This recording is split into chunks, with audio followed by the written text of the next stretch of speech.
The first thing, Mom, I'd like to talk about is, well, as of July 11th, you're 90 years old. Tell me what you were thinking. Tell me where you were born. Do you? You want to know where I was born? Yeah. I was born in Benson, Cochise County, Arizona. That's a small railroad town in southern Arizona. It was just a small area there.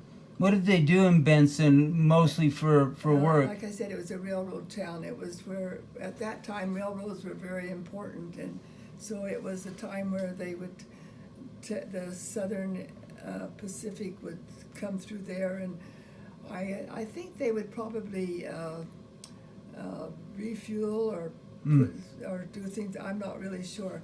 Other than that, there were ranching. There'd be some ranching that would be going on.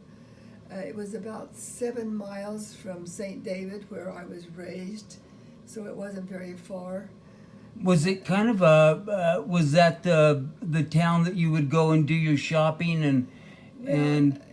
That was the town that, yes, there was we would do some of our shopping.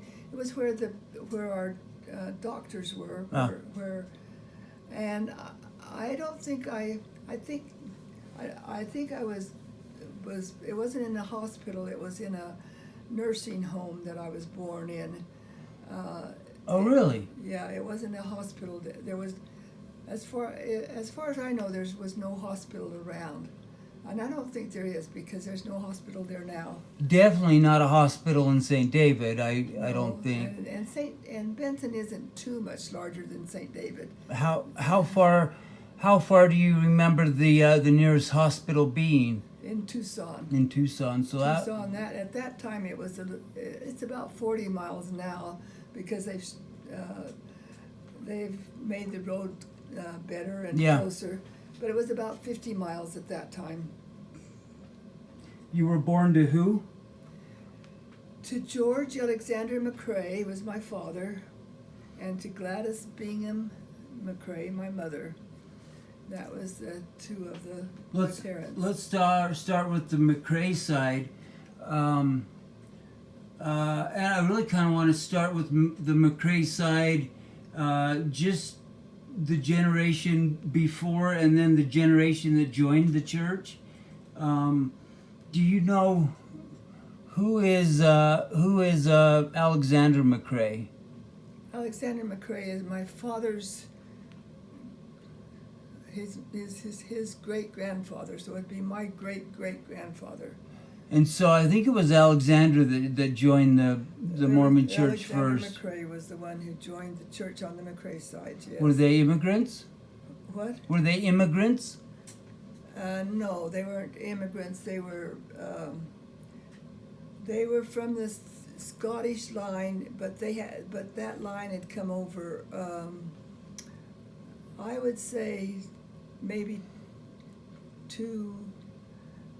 there's not a real good line back from Alexander McCrae. His father was John B. McCrae, and John B. McCrae, there's not a real clear of what who his parents were, but these all came from Scotland eventually. Do you know where in Scotland?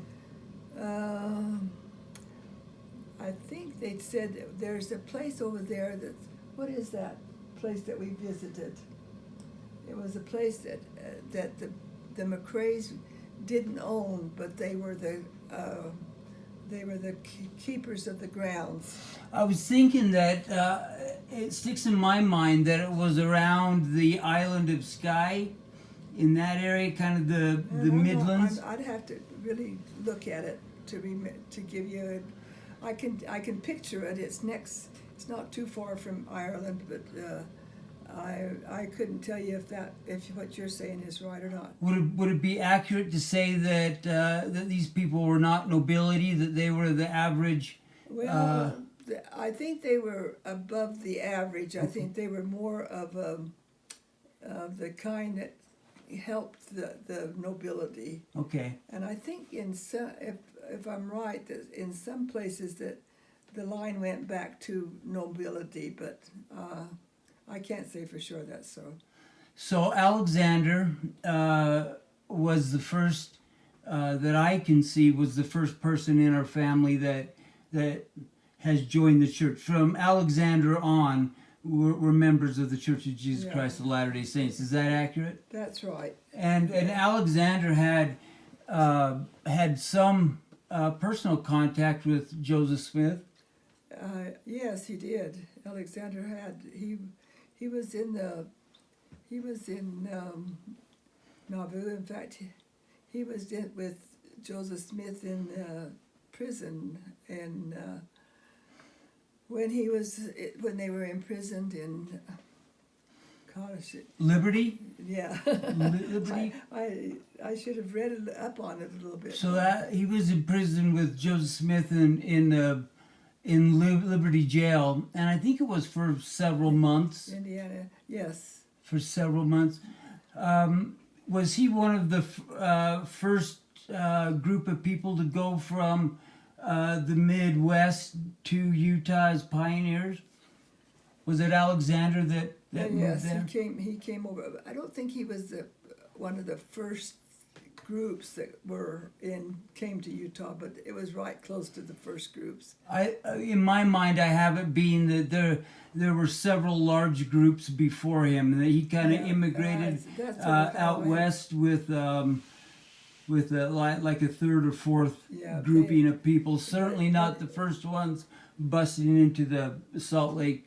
But he came out and Yeah. and he was quite known in the church. I mean, and he was also in the politics. He worked as what would you call it? I'm not sure what to call it, but he went down to Fairfield, I think. Wasn't Fairfield once a capital of Utah? Yeah.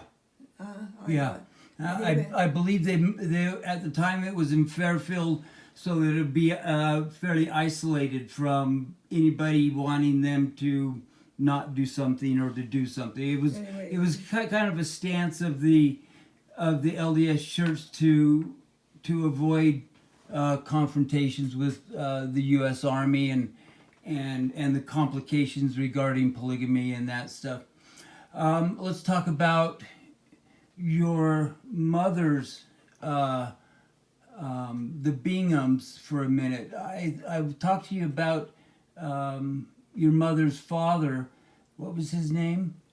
Jacob Moroni. Jacob Moroni Bingham, that's right. Tell me a little bit about him. He is the youngest son of Erastus Bingham Jr.